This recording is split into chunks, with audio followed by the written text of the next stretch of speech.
Hi. So in this video, I'd like to explore courage, especially in relation to our fears, which for most of us probably end up governing large parts of our lives. Part of the reason why I want to explore that theme has to do with the fact that it's appeared in several of my last videos. For instance, in my last video on compassion, I suggested that courage is actually the hidden foundation of not only compassion, but our capacity for forgiveness, self-awareness, and authentic existence, as well as our ability to enter into non-hierarchical kinship with other human beings. However, another more topical reason why I want to explore courage has to do with the fact that we're living in some pretty fearful times these days, in an era that I would say is calling for quite a bit more courage than average, especially here in the United States, where I live. And so here's the usual table of contents for the material in this video. As usual, you can find the same table of contents in the description section of this video, along with links to the timestamps. Anyhow, let's start by deflating a couple of fairly common myths about the nature of courage. The first of which has to do with the idea that courage is about an absence of fear. To be fearless, in a sense, which in English is almost a synonym for courage. I call that idea a myth, first because courage actually has to do with how we respond to our fears and not with their mere absence.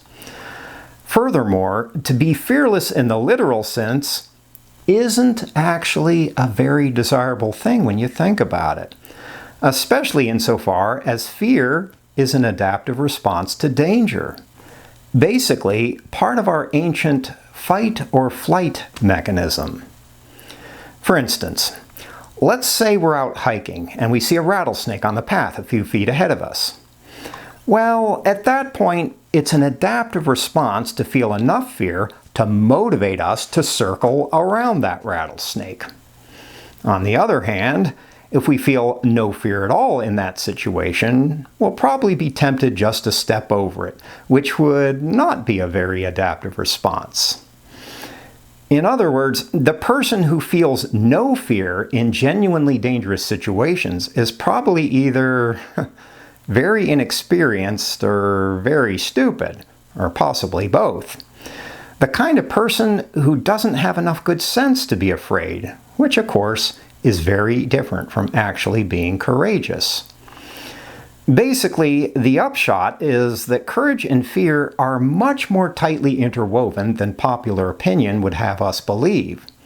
So much so that there actually is no courage without fear, because our fears are the very occasion for courageous action in the first place. And that brings us to what I would call the second myth about the nature of courage. And it has to do with the idea that courage is an all or nothing phenomenon, something we either have or don't have. That's not really true for several reasons. First, courage is something we gradually develop as we move through life. In other words, it's something that accumulates little by little as we grow and mature as human beings, and especially as we deal with many different kinds of scary situations throughout the years. And sure, just like any learned skill, some of us develop courage more quickly and easily than others do. But for practically all of us, it takes time. But beyond that, the object of our fear can vary a lot from person to person. Some of us are afraid of heights. Others are freaked out by being in enclosed spaces. For still others, it's snakes or spiders or public speaking. I think you get the idea. But the point is that the process of developing courage can vary a lot from person to person. But in any case, and somewhat contrary to popular wisdom, it's actually an incredible blessing to discover the thing that scares us. Because when we do, we then have a real living laboratory to see if we can learn to face it, and then eventually live past it, and to expand our very being in the process. But, of course, that's not what popular wisdom would tell us, which would be that a safe life without any fear or danger is ipso facto, automatically, the good life. But the problem with that logic is, well, it's a complete illusion and doesn't comport with the larger reality of life at all. That's because simply being alive is already a risky, dangerous thing, because the reality of our existential predicament is that each and any moment of our lives might be the last one, including this moment right now. And yeah, maybe you're sitting there watching this video in your little cotton jammies and your fuzzy pink slippers, and you're languidly sipping a nice warm cup of chamomile tea. But the fact is that buildings sometimes collapse. Lightning sometimes strikes from a clear blue sky, as it did for two of my classmates one day when I was in high school. And while you're sitting there, comfortably ensconced in your safe space, well, an undetected aneurysm in your brain might decide to explode. And while all of that might seem like a whole lot of morbid negativism, it's really not. It's actually realism, but it's uncomfortable realism. But what's the point? Well, the point is that human existence is always a risky affair, and consequently things like danger and developing the courage it takes to face danger aren't just anomalous phenomena that appear every now and then in our lives. Instead, they're something like ontological categories. In other words, basic constituents of human existence that are at issue for us every step along the way, whether we realize it or not. Basically, if you're a human being wandering the trackless shores of time and space in this universe, you're already teetering in a precarious balance, and you're already being called, moment by moment, to be courageous. And so, really, the only question is, how will you respond to that call?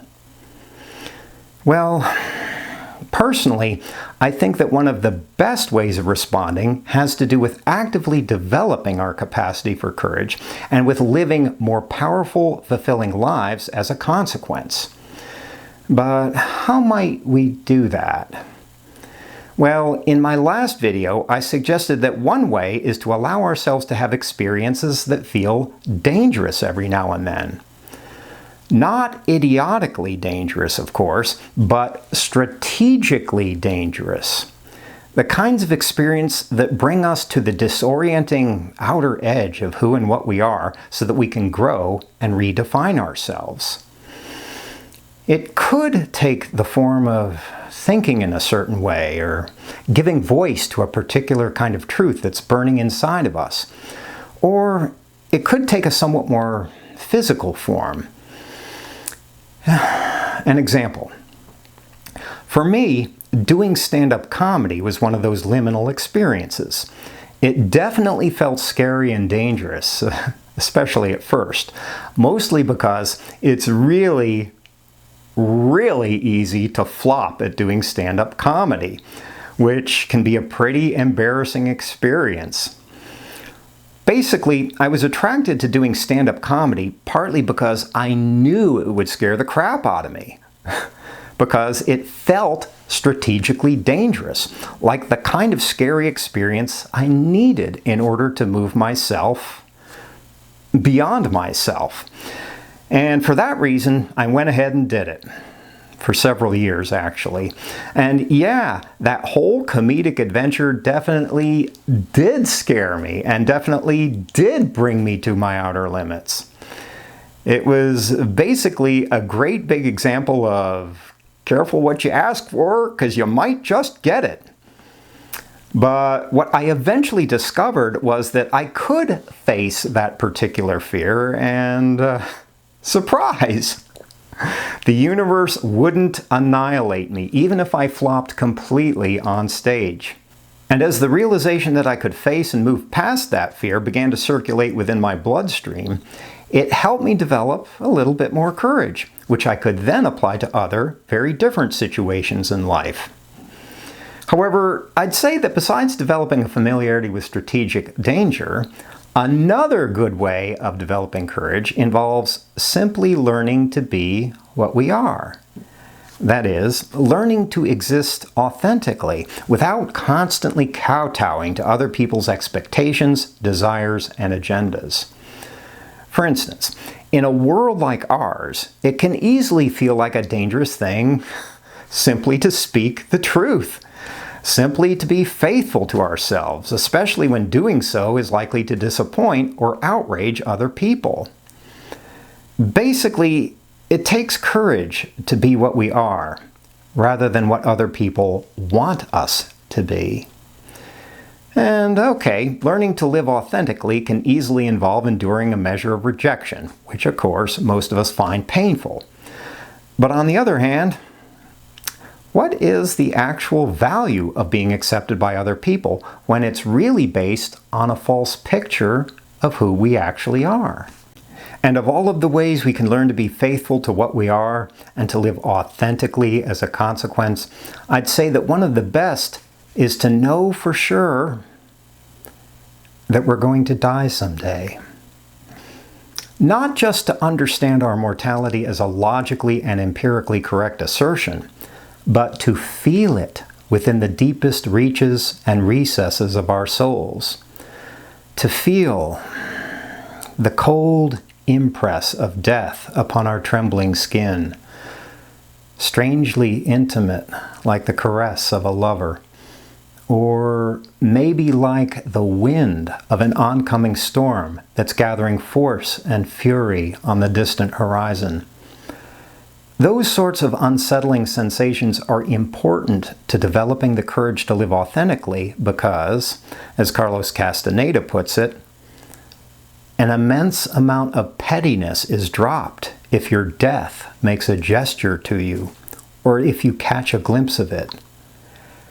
Basically, when we really know we're going to die, there's no time for all of the BS that clutters up our lives and that debilitates our souls in the process. There's no time for being thoroughly enslaved by our fears. There's only time for giving birth to the very best of ourselves, because when we really know we're going to die, then we also have to confront the fact that the time will soon be past when we can be content with hiding in the forest like timid deer. God, I wish I'd said that, but it was actually the philosopher Friedrich Nietzsche. Or, to put it in the words of another, more modern philosophical luminary, namely Tyler Durden, it's only when we've lost everything that we're free to do anything. Free to be courageous, perhaps. Free to be what we are. Free to be brilliant, to speak the truth. Free to burn like a brand in the endless midnight of this world. But, of course, of all of the things we fear, death is probably the most primitive and powerful. In fact, when you think about it, our fear of death lies at the root of a lot of our more specific phobias. For instance, most of the time, our fear of flying isn't about flying per se, but about the possibility of dying in a horrible crash. Our fear of snakes isn't about snakes per se, but about the possibility of being bitten by one that's poisonous and dying as a result. I think you get the picture. So, at this point, it might be a good idea to spend a minute or two defusing that fear bomb a little bit, especially so it doesn't become too paralyzing. So, if what we're ultimately afraid of is that we're going to die, well, the simple fact is that we will. So we can stop worrying about whether it's going to happen because it will. You see, death doesn't care about whether we're afraid of it or not. Death is divinely indifferent to all of our crippling anxieties. And when it comes for us at some strange, unforeseen hour, unannounced like a rough and unwelcome guest, well, death will take us right then and there, unceremoniously and definitively. And only then will we realize that our fears haven't prevented anything and haven't done anything for us other than wasting our time and energy. And by the way, that same basic logic applies to our fear of pain and suffering. There's not much sense in being afraid of that either, because the fact is that we will suffer, and pretty often too. And a lot of it won't be particularly fair either. So once again, we can stop worrying about whether it's going to happen, because it will, no matter what.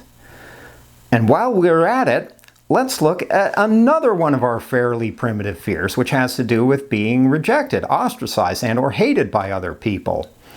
And here, once again, the fact is that we will be rejected and hated, mostly because it's one of the great constants of life, that no matter what we do, some people will end up loving us, and other people will end up hating us, and most people won't give a damn whether we live or die. There! Now do you feel better? Well, you might, because what that means is that we don't actually have to be paralyzed by a lot of the things that really scare us, because a lot of those things are inevitable whether we fear them or not. So we can actually drop all of the hand-wringing and worrying and get on with our lives. However, at this point, I should probably make note of another common but far less obvious fear, and it has to do with owning our potential and power. And I find that one of the better articulations of that comes to us from the poet and erstwhile political candidate Marianne Williamson, who rather famously wrote, "Our deepest fear is not that we are inadequate. Our deepest fear is that we are powerful beyond measure. It is our light, not our darkness, that most frightens us. We ask ourselves, who am I to be brilliant, gorgeous, talented, fabulous? Actually, who are you not to be?" So, from that point of view, it takes courage to allow ourselves to become powerful, luminous beings, to lay claim to the potency that lies within us, but that we're usually too afraid to glimpse. Of course, one of the reasons why our power scares us has to do with the demands it might make on us. As Stan Lee of Spider-Man says, with great power comes great responsibility. But more importantly, the process of claiming our power usually involves having to die as a small being, moment by moment. And that takes courage. It takes courage to let the parts of us that are cheap and shallow dissolve with the passing seasons, so that our deeper possibilities can emerge and become the primary logic of our lives. And that's why I said in my last video that it actually takes courage to develop our capacities for self-awareness, compassion, and authentic existence. It's because part of us is probably going to have to die in order for those sorts of things to be born. In essence, moving toward our better destiny in this life is always going to feel at least a little bit dangerous and overwhelming. And as a consequence, it takes courage to learn to see things clearly. It takes courage to learn to tell the truth, most of all to ourselves. And it takes courage to become wise, too, which I often say in my videos is one of humanity's most important struggles at this point in history. And yeah, all of that can certainly seem pretty daunting, especially since it involves identifying and confronting a lot of our deepest fears. But on the other hand, what's the alternative? Seriously, to live a completely spineless and pusillanimous life? To spend all of our time in this world luxuriating like Latter-day Sybarites in our safe spaces and comfort zones? And okay, I get that our culture usually makes that kind of thing seem pretty desirable. But is it really? Is it really? Because I bet that if you think about it for a few minutes, you can easily perceive a much better paradigm for our time in this universe. And it has to do with living boldly, brilliantly, and courageously, to pursue the kind of life that knows all too well what it is to be afraid, and what all of our dark nights of the soul really feel like, but that somehow manages to realize our better destiny anyhow, in spite of all of our well-justified excuses.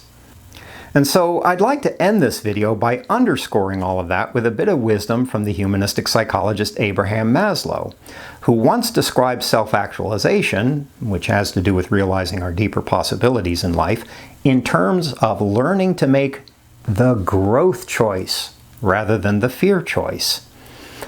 And isn't it true that sometimes we can sense when we're arriving at that sort of turning point?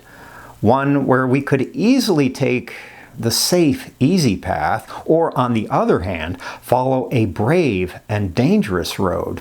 One that will probably take us beyond what we're used to and cause us to grow and transform our lives as a consequence. And so I'd exhort all of us, myself included, first to learn to perceive those moments in our lives, because half the trick is to be self-aware enough to know when they're happening, and then to develop the courage necessary to know when the time is right for a strategically difficult choice and when it's not. Anyhow, thanks as always for watching. Yes, many courageous thanks for that, each and every one of you. And of course, as always, take care of your soul.